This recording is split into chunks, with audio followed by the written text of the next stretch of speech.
तर हे मुलं कोण आहेत आणि कशासाठी आपलं कबूतर हातात घेतले असेल. चला आता तुम्हाला पहिल्यापासून सांगते. आपण तर पहिलेच कबूतर वगैरे मस्तपैकी खोलून घेतले होते. याला दाना वगैरे टाकून आपण निघले शेताकडे जायला. तर तुम्ही तर याला ओळखतच असेल. आपण याचं पहिलं नाव रशियन ठेवले होते. तर आता रशियन नाव आपल्याला खूप मला तर बोरिंगचं वाटतंय. तर आपण याचं नाव आता ऑगी ठेवले. तुम्ही बघत राहा लास्टपर्यंत. तर आपले जाता जाताच आपले फॉलोअर्स भेटले होते रस्त्यामध्ये. तर आपण फॉलोअर्सला भेटलं, याच्या हातात आपलं कबूतर दिलं. यांना पण खूप खुश झाले.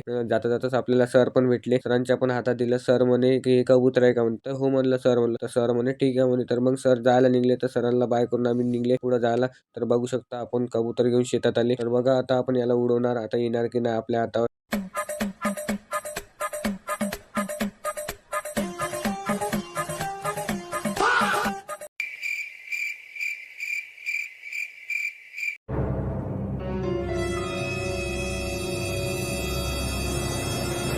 तर ओमकार म्हणे घराकडे जाऊ म्हणे, लेट होता म्हणे. तर मी म्हटलं चल म्हटलं. तर आगी त्याच्या खांद्यावरून आपल्यापाशी आला. तर आपण घराकडे आले तरी काका म्हणे याला घेऊन जाऊ का म्हणे आगीला. तर म्हटलं काका तुम्ही घेऊन जा परत, पण घराकडे संध्याकाळी आणून द्या म्हटलं. तर राहू दे म्हणे. तर छोटा डॉन आलता शाळेतून. तर बघा एनसीसीचा ड्रेस लावण्यात तर बघा कशी लाजताय. व्हिडिओ नको काढू म्हणून तरी पण आपण काढले. तर आगीला आपण आता ट्रेनिंग देणार बघा. आगीला आपण खालतं जा म्हटलं तर खालतं जाते, वरती ये म्हटलं तर वरती येते. बघा खालतं गेला तर परत आपण त्याला वरतं बोलवणार. परत तर त्याला खालतं जा म्हटलं तर खालतं येते. याची तर आता ट्रेनिंग चालू आहे. तुम्हाला पण याच्यासारखी ट्रेनिंग द्यायची असेल तर तुम्ही मला कमेंट करा ह्या व्हिडिओच्या खालतं. तर मी तुम्हाला सांगणार ट्रेनिंग कशी द्यायची कशी नाही. तुम्हाला थोडसा पण व्हिडिओ इंटरेस्टिंग वाटला असेल तर तुमच्या भावाला तुम्ही फॉलो करून घ्या. आपण लवकरच ऑगीला उडवायला पण घेऊन जाणार. नेक्स्ट व्हिडिओ लवकरच येणार. फॉलो करून घ्या.